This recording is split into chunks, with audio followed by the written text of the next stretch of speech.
तो hello everyone, आप सभी को बहुत बहुत स्वागत है आज की इस वीडियो में। दोस्तों, इस वीडियो में हम बात करने वाले हैं कि रासायनिक समीकरण को कैसे संतुलित करें। आज की इस वीडियो को देखने के बाद आप जिंदगी में कभी नहीं भूलेंगे कि रासायनिक समीकरण को कैसे संतुलित किया जाता है। इस वीडियो में मात्र 4 समीकरण लाया हूं। इस 4 समीकरण को एक बार देख लेते हैं कि कैसे संतुलित किया जा रहा है। संतुलित करने का सही तरीका क्या है, एकदम शॉर्ट ट्रिक बताने वाला हूं। अगर इस ट्रिक को आप भी फॉलो करते हैं तो दुनिया का ऐसा कोई भी समीकरण नहीं बचेगा जिस समीकरण को आप संतुलित नहीं कर पाएंगे। तो आज की इस वीडियो में दोस्तों एक बार शुरू से लेकर आखिरी तक बने रहिए। मात्र इन 4 समीकरण को देख लीजिए कि कैसे संतुलित किया जा रहा है। इन 4 समीकरण को संतुलित कर देख लेंगे तो आप जिंदगी में कभी नहीं भूलेंगे कि रासायनिक समीकरण को कैसे संतुलित किया जाता है। तो दोस्तों एक बार शुरू से लेकर आखिरी तक इस वीडियो में बने रहिए। अगर ये वीडियो आपको अच्छी लगेगी तो वीडियो को लाइक कर दीजिएगा। अगर चैनल पर पहली बार आए होंगे तो प्लीज चैनल को भी सब्सक्राइब करके साथ ही साथ बेल आइकन के घंटी को भी हिट कर लीजिएगा। चलिए हम स्टार्ट करते हैं, अपना रासायनिक समीकरण को संतुलित करते हैं। देख सकते हैं आपका पहला क्या समीकरण है कि Mg प्लस में HCl, ये जो आपका तीर है अनुत्क्रमणीयता का तीर है, MgCl2 प्लस में H2 है, ठीक है ना। संतुलित का मतलब होता है कि अभिकारक पक्ष में जितने तत्व रहेंगे उतना ही उत्पाद पक्ष में तत्व होना चाहिए। यानी अभिकारक और उत्पाद पक्षों में तत्वों की संख्या क्या होनी चाहिए, इक्वल होनी चाहिए। मैं आपको बता देना चाहता हूँ, मान लीजिए ये आपका क्या है, तराजू है, ठीक है ना। ये आपका क्या है, तराजू है। तराजू में इस पक्ष में मान लीजिए 5 kg का बटखारा है तो इधर भी कितना होना चाहिए, 5 kg का ही, तभी ये बटखारा क्या होगा, संतुलित होगा। तो ये क्या करना है, इसको संतुलित करना है। तो संतुलित करने का मतलब हुआ कि ये आपका क्या है, देखिए ये आपका अभिकारक पक्ष है और ये क्या है, ये आपका उत्पाद पक्ष है। तो यानी अभिकारक पक्ष में जितना तत्व होना चाहिए उतना ही आपको उत्पाद पक्षों में तत्व होना चाहिए। यानी दोनों ओर क्या होना चाहिए, इक्वल होना चाहिए। अभिकारक पक्ष में और उत्पाद पक्ष में दोनों पक्षों में इक्वल होना चाहिए तत्वों की संख्या। तो चलिए हम आगे बढ़ते हैं। यहाँ पर देख सकते हैं आपका क्या है, MgHCl। सबसे पहले आपको क्या करना है, करने का सबसे अच्छा तरीका क्या है संतुलित करने का। सबसे पहले जो दिया है उसे लिख लीजिए, ठीक है ना। जो दिया है उसे लिख लीजिए। यहाँ पर Mg दिया है, देखिए। तो Mg आपको क्या करना है, लिख लेना है। Mg कितना है, तो 1 है। तो आपको इस तरह करके Mg 1 लिखना है। देखिए अब प्लस आ गया ना, तो प्लस के बाद आपको क्या करना है, ग्रुप को चेंज कर देना है। यानी Mg एक ही तत्व है एक ग्रुप में आपको, तो इसको एक ग्रुप केवल बना लेना है। देखिए अभिकारक पक्ष की ओर 1 की ओर लिखिए और उत्पाद को एक पक्ष की ओर लिखिए। तो यहाँ पर Mg हो गया, केवल 1 है Mg, तो 1 लिख दिया। प्लस आ गया तो ग्रुप बदल दीजिए, ठीक है ना। अब यहाँ पर देखिए HCl यानी हाइड्रोजन आपका कितना है, तो हाइड्रोजन 1 है। तो आपको इस तरह 1 हाइड्रोजन लिख देना है। और क्लोरीन कितना है, तो क्लोरीन भी 1 है। तो इस तरह 1 लिख लेना है और इसको 1 बना लेना है ग्रुप में, ठीक है ना। इसको एक ग्रुप में और इसको एक ग्रुप में। यहाँ पर प्लस है ना, इसको एक ग्रुप बनाइए और इसको एक ग्रुप, ठीक है ना। अब आइए इस पक्ष में, अब उत्पाद पक्ष में आइए। अब उत्पाद पक्ष में देखिए Mg है। Mg कितना है भाई, तो Mg 1 है। तो Mg 1 लिख लीजिए, ठीक है ना। Cl क्लोरीन कितना है, तो क्लोरीन Cl2 है, यानी 2 है क्लोरीन, एक ग्रुप में है ये सभी। तो इसको एक ग्रुप बना लीजिए। अब प्लस है गया तो ग्रुप चेंज कर दीजिए। अब यहाँ पर देखिए हाइड्रोजन कितना है, तो हाइड्रोजन 2 है। तो हाइड्रोजन 2 लिख लीजिए, केवल ये एक ही है तत्व एक ग्रुप में, ठीक है ना। इस प्रकार आपको करने के बाद अब आपको क्या करना है, सभी तत्वों को देखना है। अब ये देखिए ये उत्पाद पक्ष है और सॉरी ये आपका अभिकारक पक्ष है और ये आपका उत्पाद पक्ष है। अब देखिए कि यहाँ पर मैग्नीशियम Mg कितना है, 1 है। और इधर देख सकते हैं कि मैग्नीशियम 1 है, यानी मैग्नीशियम अभी ठीक है। अब देखिए कि हाइड्रोजन 1 है और इधर हाइड्रोजन 2 है। यहाँ पर देखिए कि हाइड्रोजन 2 है लेकिन यहाँ पर हाइड्रोजन 1 है। तो हमको यहाँ पर हाइड्रोजन 2 है करना होगा, तो क्या करेंगे, 2 से मल्टीप्लाई कर देंगे। जब 2 से यहाँ पर मल्टीप्लाई करेंगे तो हाइड्रोजन भी 2 हो जाएगा और क्लोरीन भी 2 हो जाएगा। देखिए जब हमने यहाँ पर 2 से गुणा किया हाइड्रोजन के लिए, तो इस ग्रुप में जितने भी तत्व रहेंगे उस ग्रुप में सारे तत्व से गुणा हो जाएगा। केवल हाइड्रोजन से ही ना 2 से गुणा होगा, बल्कि क्लोरीन इसी ग्रुप का है तो क्लोरीन में भी 2 से गुणा हो जाएगा। तो क्लोरीन में भी 2 से गुणा हो गया। अब यहाँ पर देखिए कि हाइड्रोजन हाइड्रोजन 2 हो गया, हाइड्रोजन 2 हो गया, क्लोरीन 2 हो गया, क्लोरीन 2 हो गया। तो अब सारे तत्व इक्वल हो गया है, बराबर हो गया है। एक बार जरूर मिलाइए। देखिए यहाँ पर मैग्नीशियम 1 है, मैग्नीशियम 1 है, यहाँ पर क्लोरीन 2 है, यहाँ पर क्लोरीन 2 है, हाइड्रोजन 2 है, हाइड्रोजन 2 है, क्या है, इक्वल है। तो ये बताइए कि हमने कहाँ पर 2 से गुणा किया है। तो ये आपका क्या है, अभिकारक पक्ष है। ये अभिकारक पक्ष में मैंने दूसरे ग्रुप में क्या किया हूँ, 2 से गुणा किया हूँ। तो आपको क्या करना है, सिंपल सा यहाँ पर क्या कर देना है, दूसरे ग्रुप में 2 से मल्टीप्लाई कर देना है, इस तरह। ठीक है ना। अब आइए हम दूसरा इक्वेशन को संतुलित करते हैं।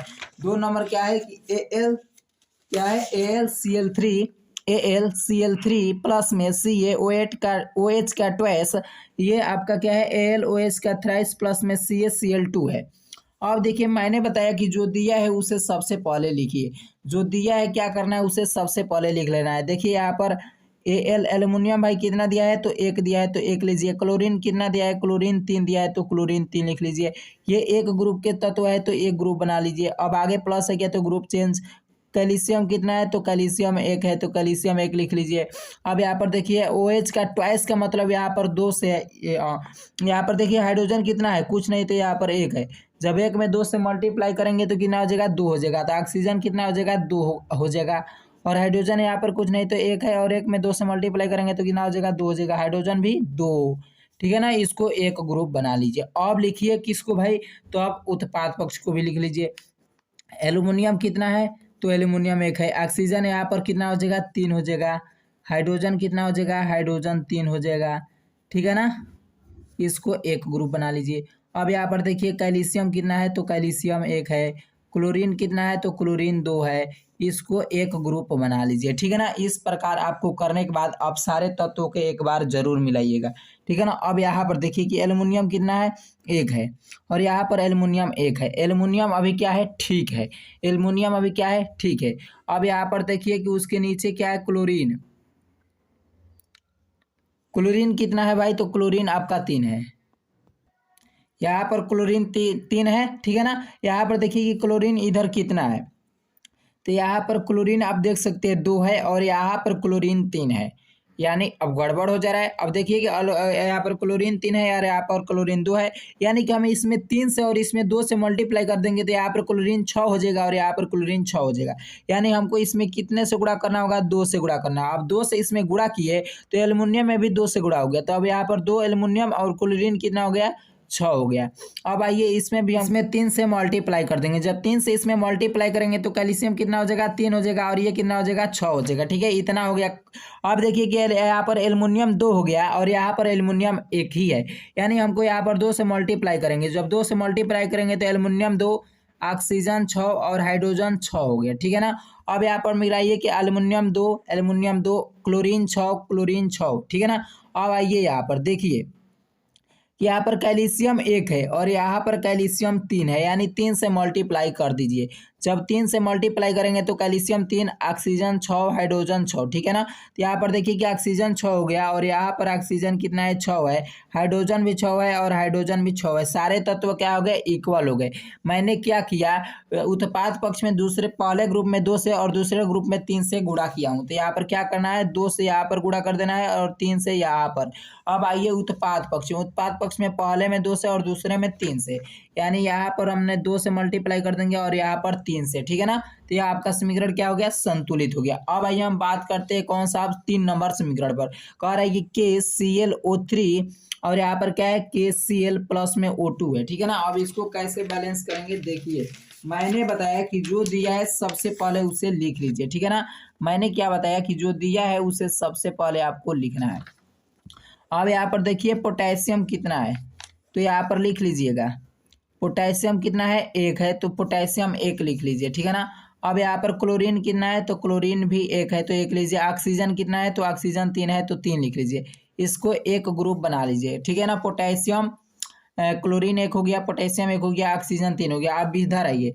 अब यहाँ पर देखिए कि पोटेशियम कितना है, 1 है। क्लोरीन कितना है, तो क्लोरीन भी 1 है। या इसको एक ग्रुप नहीं है, प्लस है गया तो ग्रुप चेंज होगा। ऑक्सीजन यहाँ पर कितना है, 2 है। ठीक है, इस तरह कर लीजिए। अब देखिए कि पोटेशियम यहाँ पर एक है, यहाँ पर भी पोटेशियम एक है, क्लोरीन यहाँ पर एक है, क्लोरीन यहाँ पर एक है, ऑक्सीजन यहाँ पर 6 है और यहाँ पर ऑक्सीजन यहाँ पर 3 है और यहाँ पर ऑक्सीजन 2 है। यानी कि हमको यहाँ से 3 से मल्टीप्लाई और इसमें 2 से मल्टीप्लाई करेंगे तो ऑक्सीजन 6 हो जाएगा और यहाँ पर भी ऑक्सीजन 6 हो जाएगा। ठीक है, ऑक्सीजन तो संतुलित हो गया, लेकिन ये जब गड़बड़ हो गया, यानी पोटेशियम भी 2 हो गया और क्लोरीन भी 2 हो गया। ठीक है ना, तो अब हमको इसमें भी 2 से मल्टीप्लाई करना होगा। जब 2 से मल्टीप्लाई करेंगे तो क्या हो जाएगा, पोटेशियम 2 और क्लोरीन 2। यहाँ पर potassium 2 chlorine 2 oxygen 6, potassium 2 chlorine 2 oxygen 6। ठीक है ना, संतुलित हो गया। मैंने क्या किया, पहले में 2 से मल्टीप्लाई और उत्पाद पक्ष में पहले में 2 से और दूसरे में 3 से गुणा किया है। ठीक है ना, तो अब क्या करना है, यहाँ पर 2 से और यहाँ पर 2 और यहाँ पर क्या कर देना है, 3 से मल्टीप्लाई कर देना है। ठीक है ना, 2 और 3, तो 2 और 3। ठीक है, अब हम बात करते हैं दोस्तों, अगला जो प्रश्न है 4 नंबर आपका समीकरण है। 4 नंबर समीकरण क्या है, देख लीजिएगा। 4 नंबर समीकरण को भी एक बार देख लीजिए। देखिए आयरन है, आयरन कितना है, आयरन 1 है, तो आयरन 1 लिख लीजिए। यहाँ पर करिए। ठीक है ना, देखिए आइए यहाँ पर कर लेते हैं। आयरन कितना है, आयरन 1 है, तो 1 कर लीजिए। ये इसको एक ग्रुप बनाइए। और यहाँ पर हाइड्रोजन कितना है, हाइड्रोजन 1 है, हाइड्रोजन 2 है। ठीक है ना, H2 है और ऑक्सीजन कितना है, 1 है, इसको एक ग्रुप बना लीजिए। ठीक है ना, इस तरह कर लेंगे। अब यहाँ पर आइए, आयरन कितना है, आयरन 3 है, ऑक्सीजन 4 है, इसको एक ग्रुप बना लीजिए। अब यहाँ पर देखिए कि हाइड्रोजन कितना है, तो हाइड्रोजन 2 है, इसको एक ग्रुप बना लीजिए। अब सारे तत्वों को एक बार मिला लीजिए किन में किस तरह से गुणा करना होगा। ठीक है ना, अब यहाँ पर देखिए कि आयरन यहाँ पर 1 है और यहाँ पर आयरन 3 है, तो सबसे पहले यहाँ पर 3 से मल्टीप्लाई कीजिए, आयरन 3 हो गया।